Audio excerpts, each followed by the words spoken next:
Hello, and welcome to my channel, or welcome back to my channel. Today I'm going to be reading you a true crime story called A Grizzly New Orleans Tale from the book True Crime Case Histories Volumes 4 to 6. If I pronounce any names wrong, I do apologize.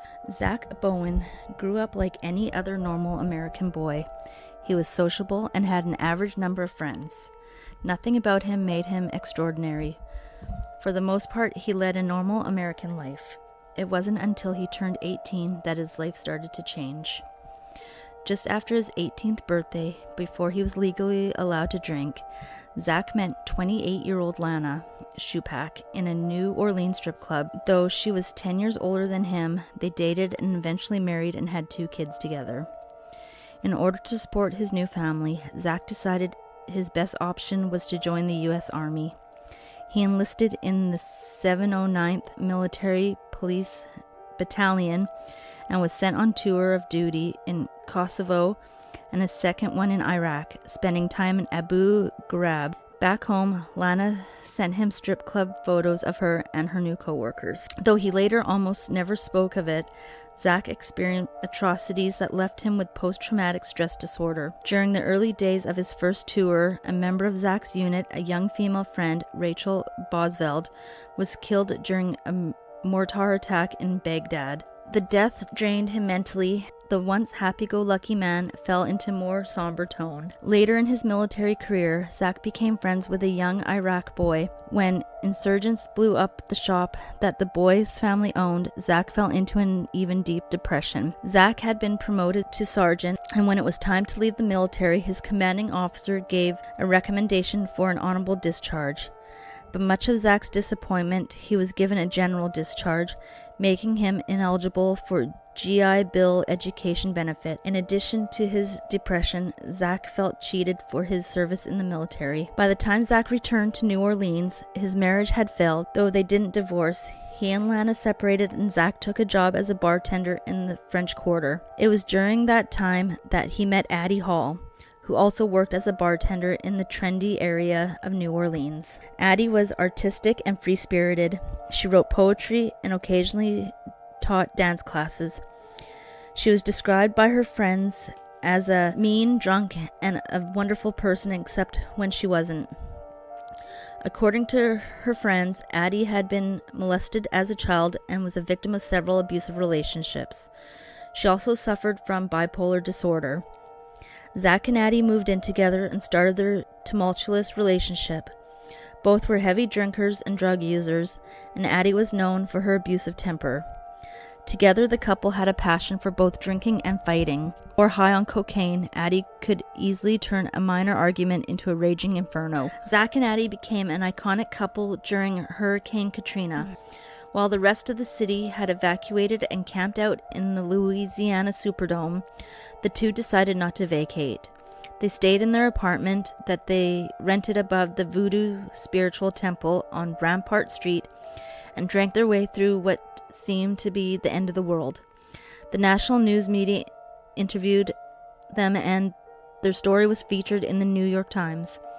They seemed to thrive on the lifestyle that the hurricane brought. To them, it was like a camping trip. No electricity and plenty of booze. They didn't have to work. They could drink all day, and they didn't have any bills to pay.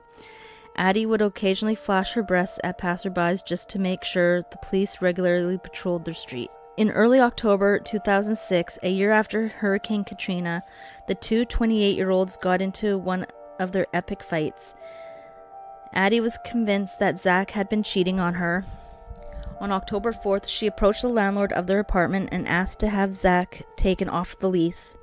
Knowing Addie's explosive temper, the landlord refused, tried to calm her down, and suggested that she try to patch things up with Zach. 2 weeks later, on October 17th at 8 p.m., a man looking out of the window of his hotel room at the Omni Royal Orleans Hotel in the French Quarter noticed a man's body on the roof of the adjacent parking garage. Police arrived to find the body of Zach Bowen face down on the roof. His body was mangled and lifeless, clearly having died from the impact. But police were unsure if he had been pushed or if he had jumped. Small cigarette burns were found all over his body. When police searched his pockets looking for identification, they found a note that said, "This is not accidental. I had to take my own life to pay for the one I took. If you send a patrol to 826 North Rampart, you will find the dismembered corpse of my girlfriend Addie in the oven, on the stove, and in the fridge, along with full documentation on the both of us and a full signed confession from myself. The keys in my right front pocket are for the gates. Call Leo Watermere to let you in. Zach Bowen." When police arrived at the Rampart Street apartment, the first thing they noticed was the temperature. The air conditioner was running full blast. It had been turned down to 60 degrees, presumably to slow the rate of decomposition. The walls of the apartment had been spray painted with red paint. "Please call my wife. I love her. I'm a total failure. Look in the oven. Please help me stop the pain." On the stove was a pot with Addie's charred head in it. In another pot were human hands and feet. A roasting pan inside the oven contained arms and legs. All were burnt beyond recognition. Potatoes and carrots were cut up on a cutting board next to the stove.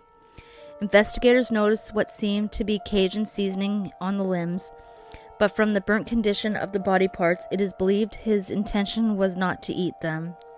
It's assumed Zach cooked the body parts in an attempt to remove the tissue from the bones for easier disposal. In a large plastic garbage bag inside the refrigerator was the torso of Addie Hall.